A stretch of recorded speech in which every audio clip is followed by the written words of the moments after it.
stuff is backfiring on Japan. In fact, one of the funniest parts, I think, or ridiculous parts of what the Bank of Japan was worried about was that if wages weren't rising along with prices, and prices were rising, that real incomes would decline, and so Japanese citizens wouldn't have enough money to spend, and therefore inflation might go away, or the increase in inflation might be reduced based on the fact that the Japanese are spending enough. I mean, think about all the crazy things that they're worried about, that their policy to create inflation might not create enough inflation because it might result in the Japanese buying less stuff because the prices of the stuff they're buying is going down. I mean, why can't they simply allow prices to decline and the yen to strengthen? I mean, that is beyond me. But meanwhile, so all the foreign currencies up today. Gold is up.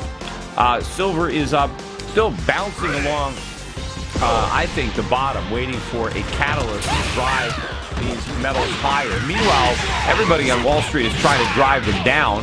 Everybody is trying to short the market and push the market lower, and it's not going lower.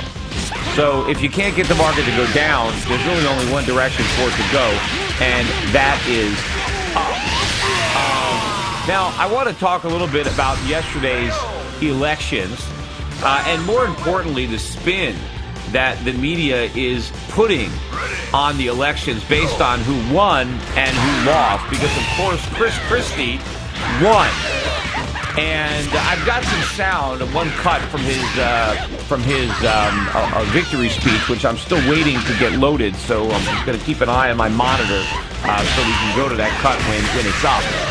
But Chris Christie...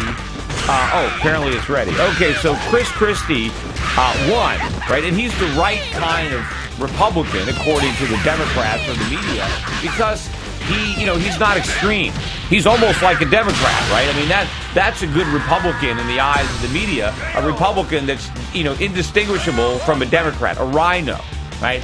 But it's the conservatives or the Tea Party candidate. See, that's the guy who lost, and that shows that the Republicans need to abandon the Tea Party and stick with more mainstream candidates that don't have the extreme views of the Tea Party. The article, a Bloomberg article on the Virginia race, basically, here's the title of the article, and this is kind of par for the course in what we're getting for coverage.